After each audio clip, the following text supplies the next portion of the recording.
Mi nombre es Samuel David Sánchez Cárdenas y vengo a presentar la NTC 1737 que habla de los principios generales de presentación en dibujos técnicos. Es decir, esta norma tiene como objeto especificar los principios generales de presentación que serán aplicados en los dibujos técnicos siguiendo los métodos de proyección ortográfica.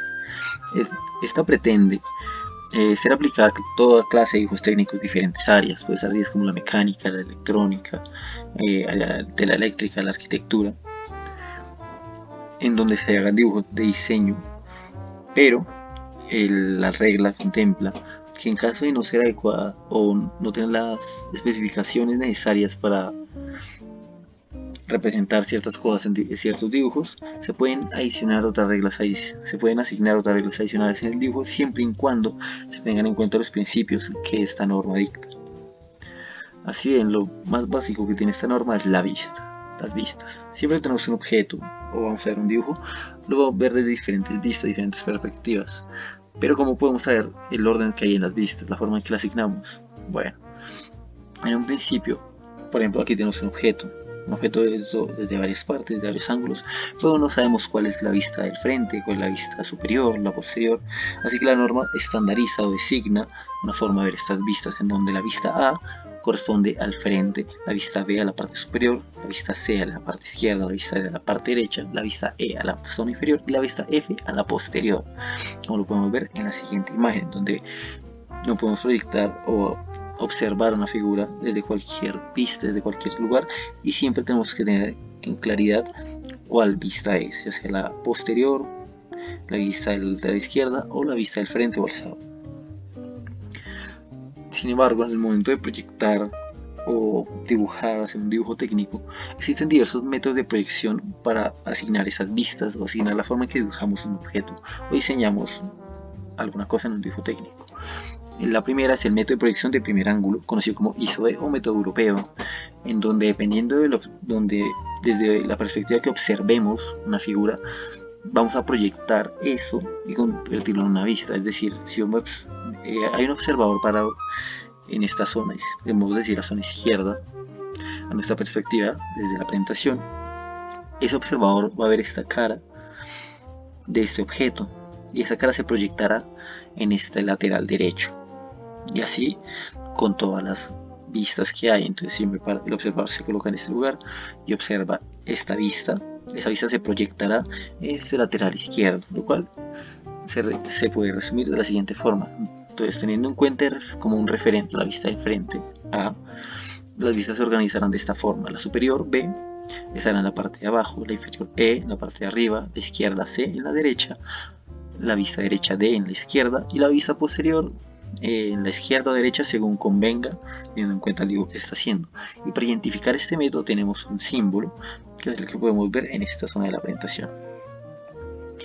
Ahora bien, existe también otro método de proyección que es conocido como el método de proyección de tercer ángulo o ISOA, en donde nosotros podemos ver una figura, en este caso esta, encerrada por ejemplo en un cuadrado, y la vista que vamos a ver desde cierta perspectiva va a ser la que va a estar asignada. Es decir, si tenemos un observador, por ejemplo desde esta zona izquierda, al igual que la anterior, ese observador va a ver esta vista de este objeto y esta va a ser la que se le asigne a ese lateral izquierdo, a lo mismo que a este lado.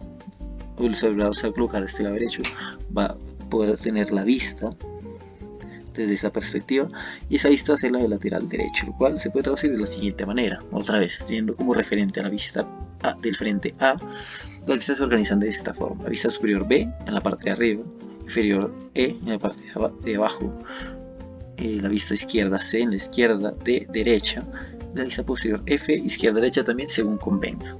Y la forma de identificar este método es mediante este símbolo. Sin embargo, ¿qué pasa si necesitamos otro tipo de vistas en nuestro dibujo? Necesitamos tener una perspectiva diferente al momento de dibujarlo.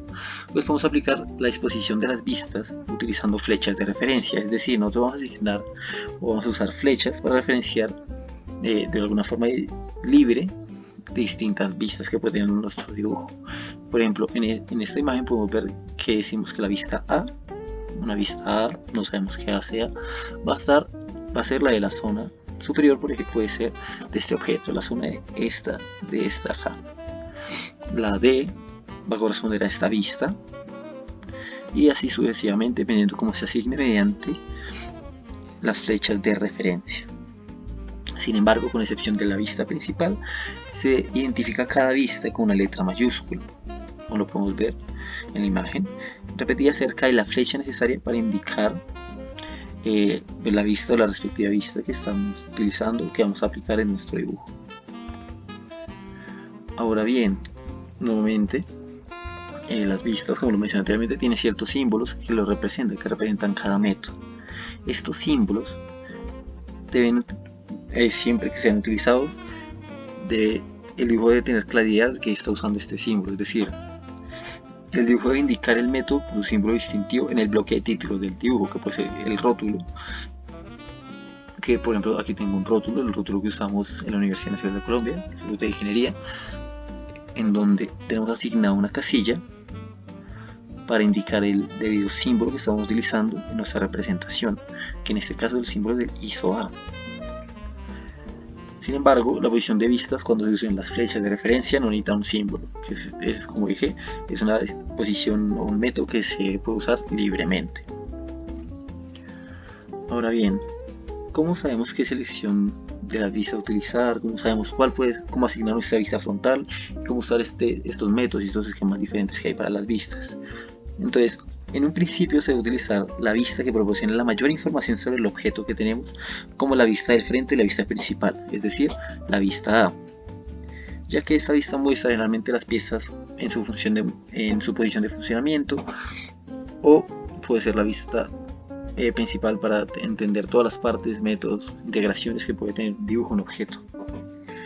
Ahora bien, las piezas que se pueden usar en cualquier posición se deberán dibujar preferiblemente en la posición principal, en la forma en que se vayan a fabricar o montar. Ahora bien, estas no son los únicos tipos de vistas que hay, porque también tenemos otras vistas que nos pueden asistir en el momento de realizar un dibujo. En un principio tenemos las vistas auxiliares, como podemos ver acá. Las vistas auxiliares, de ser necesarias, son unas vistas que se dan desde una dirección diferente a las indicadas. Se utiliza si no se puede colocar una vista en su posición correcta con los métodos mencionados, y se usan flechas de referencia para saber a qué parte corresponde esta vista. Así bien, tampoco se tiene en cuenta la dirección de la vista y se asigna, al igual que el método libre de ahorita para las vistas, con una flecha y una letra mayúscula indicando la vista.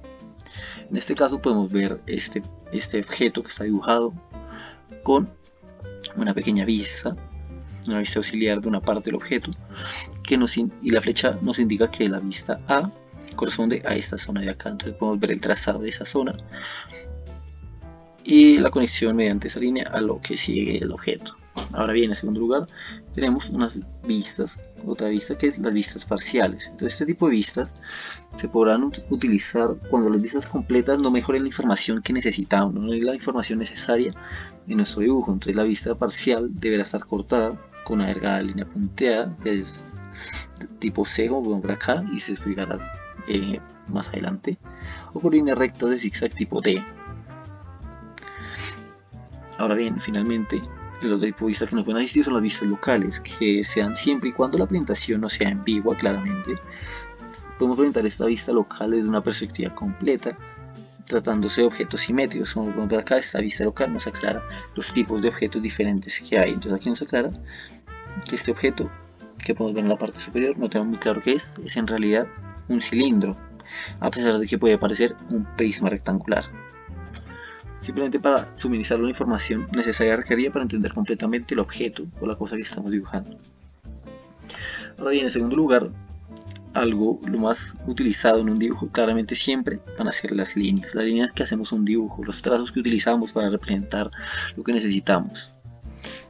Entonces existen diversos tipos de líneas, pero en un principio tenemos que tener en cuenta la relación y el espesor de las líneas. Entonces la relación que se utiliza en las líneas es, si utilizamos más de una línea, un espesor diferente, la relación entre la línea gruesa y la línea fina no debe ser inferior a 2:1, es decir, la línea gruesa deberá ser el doble de la línea fina, o entendido de otra manera, la línea fina deberá corresponder a la mitad del espesor de la línea gruesa. Y el espesor se escogerá de acuerdo con el año, pues el dibujo que estemos realizando, en función de la siguiente gama de medidas que tenemos acá, que son 0,18 milímetros, 0,25, 0,35, 5,7, 1 milímetro, 1,4 milímetros y 2 milímetros. Sin embargo, siempre se recomiendan utilizar el espesor de 0,18 milímetros por dificultades en el momento de reproducir o en el momento de entender el dibujo. Ahora bien, en segundo lugar, nosotros utilizamos diversas líneas de referencia a lo largo del dibujo, ya puede ser para asignar vistas, para hacer cotas o para diversas otras utilidades que se le pueden dar. Entonces siempre hay que tener claro que las líneas de referencias son aquellas que se refieren a una característica de un dibujo, una dimensión, un objeto, una línea externa y demás. Entonces estas líneas de referencia pueden terminar solo de tres maneras cuando se refieren a algo, que son: la primera, en un punto, si esta línea termina dentro de las líneas exteriores de un objeto. Es decir, como podemos ver acá en el ejemplo, esta línea termina dentro del objeto, de las líneas exteriores o el contorno del objeto, así que se le asigna un punto. En segundo lugar, una línea con la punta de flecha si termina en la línea exterior del objeto, como por acá, es casi como señalando. Y sin un punto ni punta de la flecha si termina en una línea dimensional, la dimensión de pues, los trazos, como por por acá, hay una cota, una línea, dos flechas que señala este trazo y este trazo acá, y la línea de referencia sería esta de acá, que no tiene ni una flecha ni un punto. Ahora bien, otra cosa que tenemos que tener en cuenta son los espacios que hay entre las líneas. Es decir, entonces para eso tenemos que tener en cuenta 6 características principales. En primer lugar, que las líneas exteriores y las aristas visibles, como por acá las líneas exteriores del dibujo,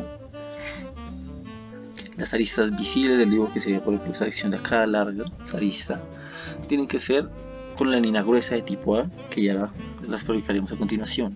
Las líneas exteriores y aristas invisibles, es decir, por ejemplo, todos esos objetos que tenemos en una vista, no podemos contemplar plenamente, digamos, están tapados, ocultados detrás de algo, se hacen con líneas punteadas tipo E o F. Ahora bien, los planos de corte, que pueden ser cadenas, se hacen líneas de cadena, líneas delgadas, gruesas en los extremos, y unos cambios de planos de corte con líneas tipo H. En cuarto lugar están las líneas de ejes y líneas de simetría, que se harán con líneas delgadas en cadena de tipo G, y las líneas centroide, que son líneas delgadas continuadas, que se hacen con líneas tipo B, y finalmente las líneas de proyección, que se hará con líneas tipo B, que son delgadas continuas. Asimismo, hay que tener en cuenta que el espacio mínimo que va a haber entre líneas paralelas, como puedes ver en este caso, incluyendo el achurado, que pues es la técnica que tenemos acá, no va a ser nunca inferior a 2 veces el grosor de la línea más gruesa. Es decir, tenemos una línea de 1 milímetro, nuestra línea más gruesa, nuestro dibujo es de 1 milímetro, tiene que ser, el espacio entre líneas tiene que ser superior a 2 veces esa medida, es decir, 2 milímetros. Sin embargo, también se recomienda, en caso de tener pues, una línea con menos grosor, que estos espacios nunca sean inferiores a 0,7 milímetros. Y estas líneas se pueden ver de la forma que mencioné anteriormente, en ese orden de prioridades. Ahora bien, empezamos con los tipos de líneas. Hay diferentes tipos de líneas en dibujo que se dan para diferentes tareas y cosas que podemos tener en un dibujo. Entonces, la línea principal que vemos como en primer lugar es la línea tipo A, que es una línea continua gruesa que nos permite o nos identifica los contornos visibles y las aristas visibles, es decir, las partes exteriores de la figura, sus contornos y estas aristas, como lo podemos tener en esta figura. La línea tipo B es una línea continua, una línea fina, puede ser tanto recta como curva, y nos indica las líneas imaginarias de intersección. Por ejemplo, en este dibujo podemos ver que nos muestran con líneas tipo A, continuas gruesas, del exterior de la figura, lo que podemos ver a tener plena vista. Hay ciertas líneas un poco más finitas, o aquí, que nos muestran intersecciones posibles o dimensiones posibles, es decir, nos otorgan más detalle de los que podemos tener con las líneas tipo A. Ahora bien, las líneas tipo C y tipo D. Dentro de la línea tipo C es una línea continua fina que se hace a mano alzada, que nos muestra los límites de las vistas parciales o vistas interrumpidas o vistas de sección, y el límite no es una línea fina de cadena, como podemos ver acá. Por ejemplo, esta es una proyección de una imagen que nos muestra esa sección de aquí, y esa línea puede representar una vista interrumpida, es decir, que es una parte del objeto y el objeto continuará en esta zona. dependiendo del dibujo. Ahora bien, las líneas tipo D, que son líneas continuas finas, rectas, es decir, que tienen ciertos zigzags, como lo puedo ver en esta figura. Son líneas que nos pueden representar también un poco de continuidad, o pues depende mucho del tipo de dibujo que sea el uso de esta línea. Ahora bien, la línea E y línea F. Entonces la línea E es una línea gruesa que nos muestra segmentos, nos muestra líneas exteriores invisibles. Por ejemplo, en lugar de acá, una intersección invisible, un poco sinusoidal. Y los bordes invisibles que puede tener una figura en partes posteriores, como los veías en las diapositivas anteriores. La línea F, que es una línea fina que también tiene segmentos, que nos muestra líneas exteriores invisibles y bordes invisibles, que necesitan un mayor detalle de precisión.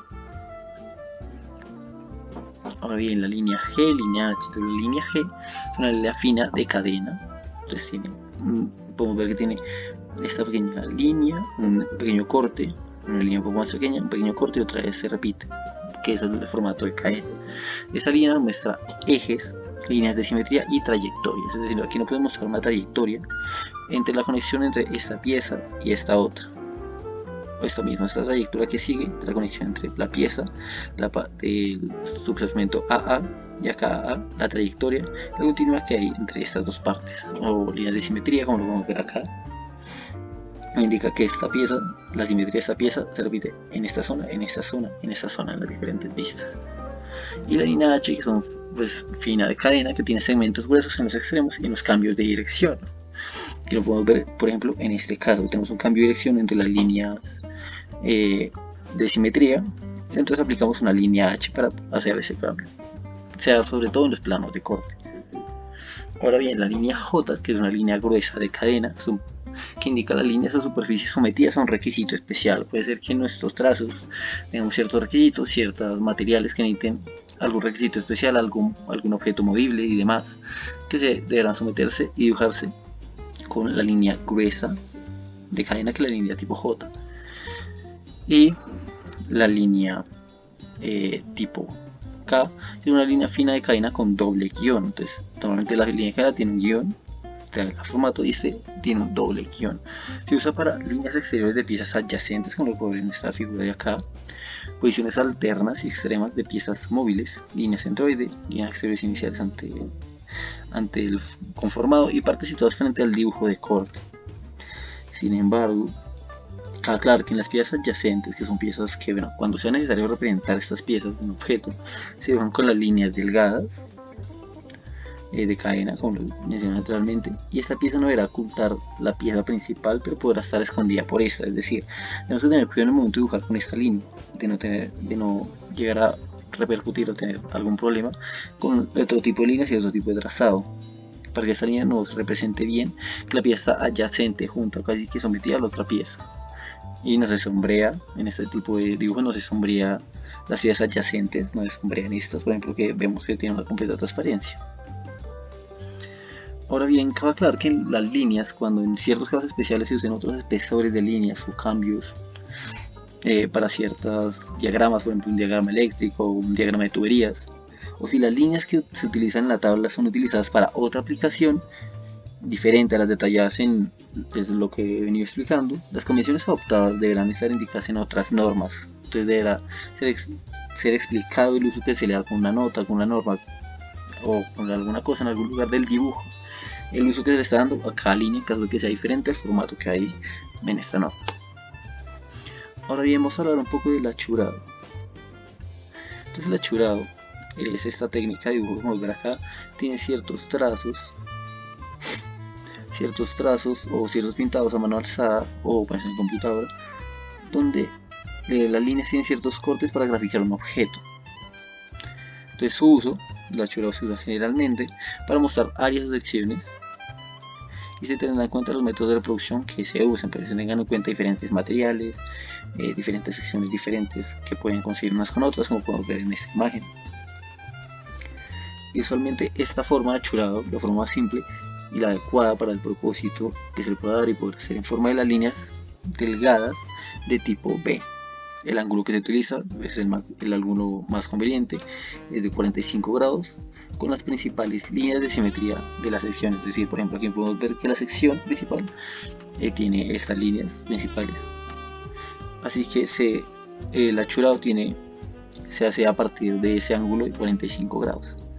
Vamos a ver acá, aquí la línea principal está un poco girada, pero sigue habiendo un ángulo de 45 grados entre esta línea y la principal de acá. Ahora bien, las áreas separadas de una sección del mismo componente estarán achuradas de forma idéntica. El achurado de los componentes adyacentes se hará en diferentes direcciones o diferentes espacios, es decir, aquí tenemos un área ves que está separada, puedes ver esta con esta con esta, pero sin embargo tienen el mismo achurado para poder identificar que es el mismo tipo de material, el mismo tipo de pieza y demás otros usos que se le pueden dar. Cabe aclarar que, bueno, se escogerá el espacio entre las líneas de achurado en proporción al tamaño de las áreas sombreadas. Ya les voy a mostrar un ejemplo.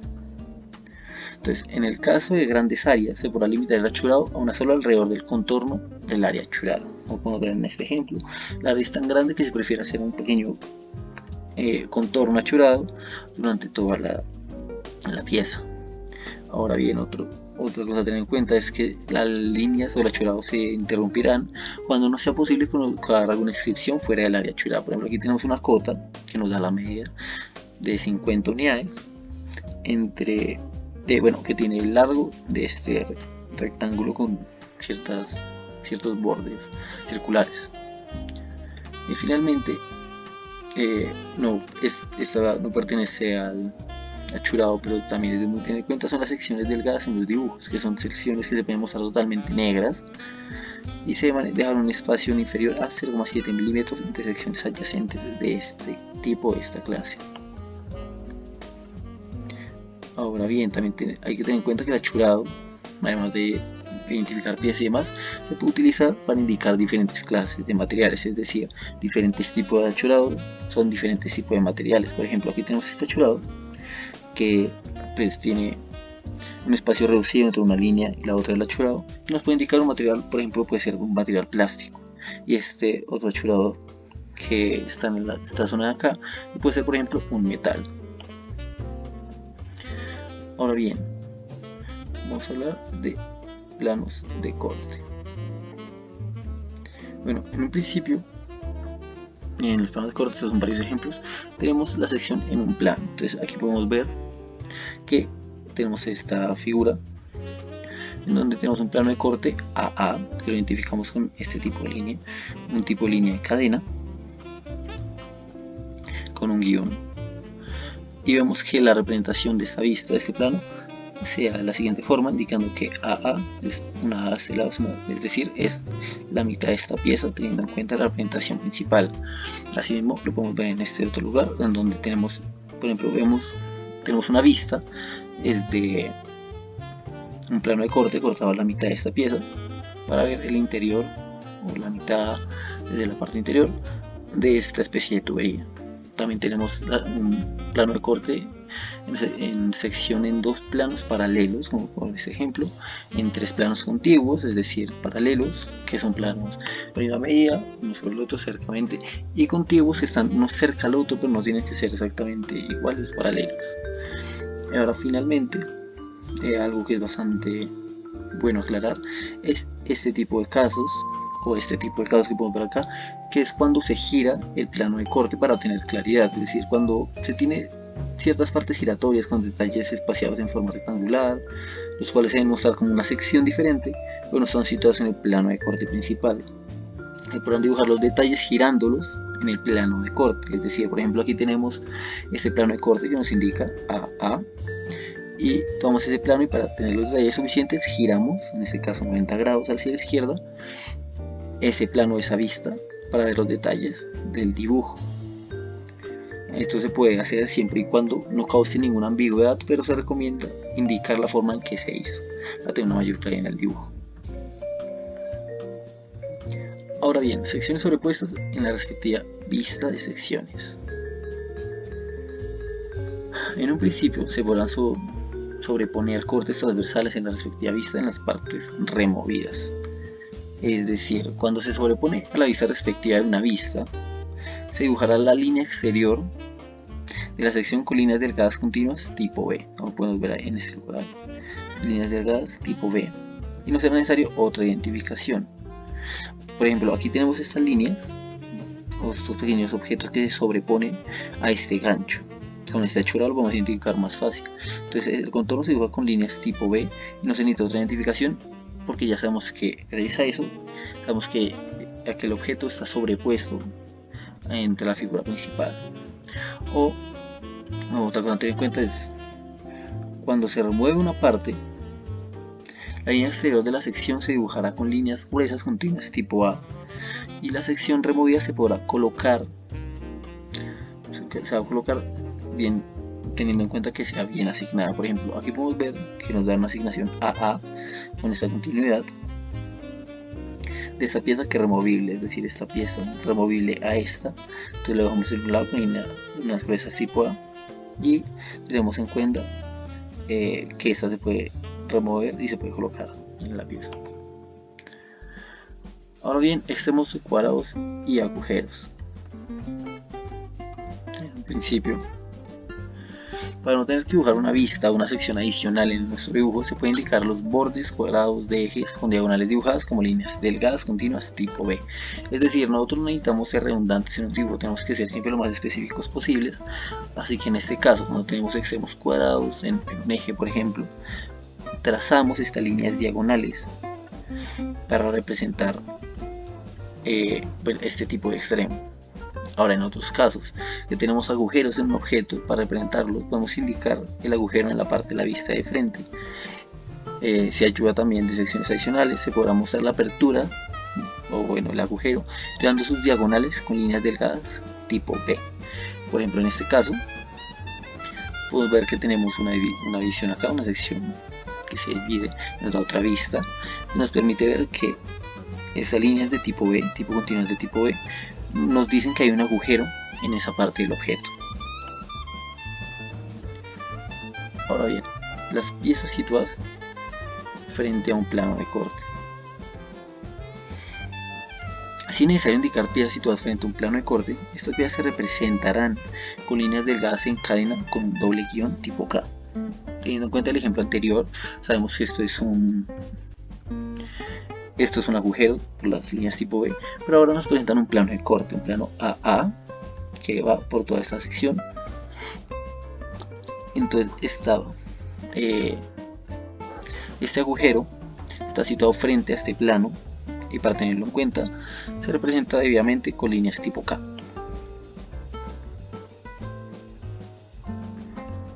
Ahora bien, la vista de piezas simétricas, que es bastante importante, que para ahorrarnos tiempo y no ser redundante en nuestro dibujo, se pueden dibujar los objetos simétricos una fracción de una vista completa.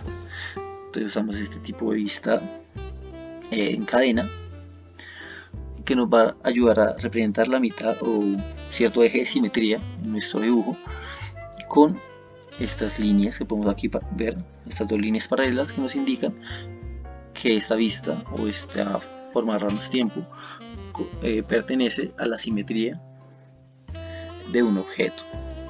Asimismo podemos verlo en la forma de acá. Sin embargo, existe otro método, que es el que podemos ver en la imagen de acá, en donde no se usan estas líneas, estas dos líneas paralelas en la parte superior e inferior, o bueno, en la parte que estamos teniendo en cuenta la simetría, sino que se deja que el trazo vaya un poco más allá del eje de simetría, esta línea de referencia por ejemplo, y con eso ya se puede saber que corresponde a pieza simétrica. Ahora bien, vistas interrumpidas. Entonces, para ahorrar espacio también, al representar vistas muy largas de objetos muy largos, se pueden dibujar únicamente las partes que sean suficientes para la definición de este objeto. Puede ser un tubo muy largo o un objeto similar. Los extremos de las partes de este objeto que se omitan se indican de la misma forma que las vistas parciales y las partes se dibujan cerca unas de otras. Como pueden ver en las imágenes, tenemos ciertos cortes acá, por ejemplo a mano alzada, de este objeto. Entonces este objeto tiene esta sección, una sección del medio, una sección final. Entonces aquí tenemos un corte, dos cortes, que indican que es una pieza muy larga. Entonces aquí se corta y se une, teniendo en cuenta que ya es este objeto. Se puede representar también de esta manera, y ya mediante cotas u otras herramientas indicamos la medida que puede haber entre un lugar y otro para tener la suficiente información en el dibujo. Bueno, ahora bien van los detalles repetidos en un dibujo. Entonces, para simplificar los detalles repetidos que podemos presentar en ciertos objetos, en ciertos diseños, la presentación que nos damos, como se indica en esta figura por ejemplo, es mediante el uso de otras líneas similares a las líneas de las líneas de simetría. Entonces, en este caso podemos ver este objeto, un objeto circular que tiene ciertos detalles también circulares aquí en este lugar, y eso podemos ver que ese detalle se repite porque nos dan esta línea que nos dimensiona, la línea de referencia que nos dimensiona la simetría, y los detalles repetidos en cada zona en donde están. Podemos ver que hay 1, 2, 3, 4, 5, puede que 6, 7, 8, 9 y 10 círculos más o menos. Ahora bien, otra herramienta que tenemos en nuestros dibujos son los elementos a una escala superior. En el momento que necesitamos ciertos detalles un poco más minuciosos en un dibujo, lo mejor es que sean representados en una escala mayor a la que tenemos en nuestro dibujo. Puede ser que necesitemos un detalle en una escala 2 veces mayor a la que estamos manejando en nuestro dibujo. Entonces, en estos casos, cuando la escala sea tan pequeña que no se puede mostrar y mencionar los detalles o las características de la pieza, utilizamos líneas delgadas continuas tipo B. Identificamos con una letra mayúscula la zona en la que vamos a aplicar una escala superior. Por ejemplo, en la imagen podemos ver esta zona redondeada con letra mayúscula, se llama la zona A, y en el dibujo respectivo vamos a dar a detalle la escala mayor que la vamos a aplicar acompañada de nuestra letra de identificación. Entonces, es decir, en otra zona al dibujo vamos a asignar esta vista, vamos a poner A, nuestra escala puede ser 1, 2, y vamos a hacer los dibujos pertinentes a esa zona. Ahora bien, van las líneas exteriores iniciales. Entonces, cuando sea necesario ilustrar las líneas iniciales de una pieza, antes de conformarlas, se indican estas líneas con una cadena de líneas delgadas con doble guión, como lo podemos ver acá. En este borde de acá es como si nos representara la vista, teniendo en cuenta esta vista A, esta como la vista A, será la vista de enfrente la A, entonces estaríamos viendo la vista superior, y estas líneas iniciales serían las de tipo K que utilizamos. Y finalmente, ciertas recomendaciones del uso de colores y objetos transparentes.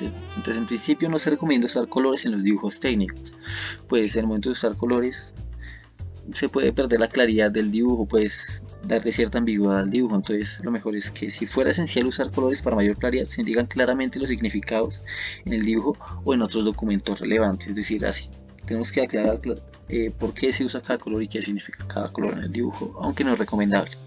En segundo lugar, para utilizar objetos transparentes, todos los materiales transparentes se dibujarán como si no fueran transparentes. Por ejemplo, en este caso podemos ver el dibujo técnico de una botella. Entonces podemos ver que esta botella tiene una sección para el logo de la marca o simplemente una decoración. Lo podemos ver y sabemos que la botella está hecha de vidrio, un vidrio transparente, pero lo tomamos como si no lo fuera para tener claridad en las medidas y en el dibujo que estamos realizando. No siendo más, muchas gracias, y eso fue todo de la norma NTC 1777.